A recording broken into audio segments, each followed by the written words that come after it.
Et ce matin, Guy, l'autre info est aux États-Unis. Oui, le site L'Actualité avec 2T raconte une petite histoire qui est plutôt de nature à nous réconcilier avec l'époque.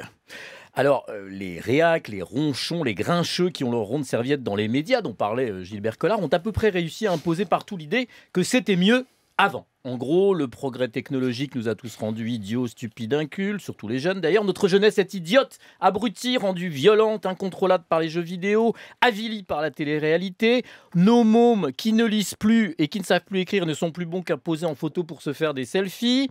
Pire, ils ne se parlent plus pour de vrai, mais dialoguent par onomatopée ou en langage SMS de smartphone à smartphone quand ils ne s'insultent pas sur les réseaux sociaux anonymes. Et je n'oublie pas qu'ils sont tous addicts au porno, dépravés, drogués, etc. Autant de vices largement découverts sur le web qui a remplacé le diable dans ce prêt-à-penser réac contemporain. Je caricature à peine ce que je lis et ce que j'entends beaucoup trop souvent, et d'ailleurs pas du tout qu'au Front National. Eh bien, la petite histoire arrivée il y a quelques jours dans la librairie Literati Bookstore, située sur Washington Street, dans la ville d'Ann Arbor, dans le Michigan, montre, Gilbert Collard, qu'il y a encore de l'espoir. Ah, qu'est-ce qui s'est passé? Eh ben, il y a quelques jours, deux petites filles entrent dans cette belle librairie qui a été ouverte en 2013 avec leurs parents. Là, après avoir choisi des livres, elles les payent avec leur propre argent de poche, des petites pièces de la ferraille, comme on dit.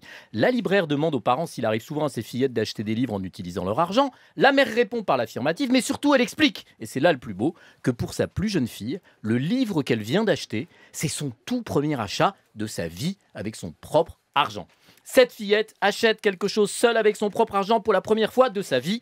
Et ce qu'elle a décidé de s'offrir comme tout premier achat, c'est un livre. Joli moment partagé par la libraire sur Facebook, où elle juge, je suis assez d'accord avec elle, que c'est merveilleux de vivre encore dans un monde dans lequel le tout premier achat d'une môme, c'est un bouquin. Et elle ajoute qu'elle lui a offert une petite réduction pour ce premier achat. Belle histoire, Gilbert Collard, qui tend à montrer que rien n'est perdu.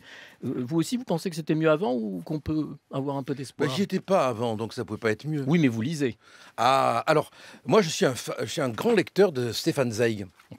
Et je sais pas, Le Monde d'hier. Alors, quand on lit ce livre, on apprend ce qu'est la nostalgie authentique. Parce qu'elle est fondée sur une analyse d'un monde qui disparaît dans la perspective d'une esthétique poétique. Voilà. Et c'était pas mieux avant. Voilà.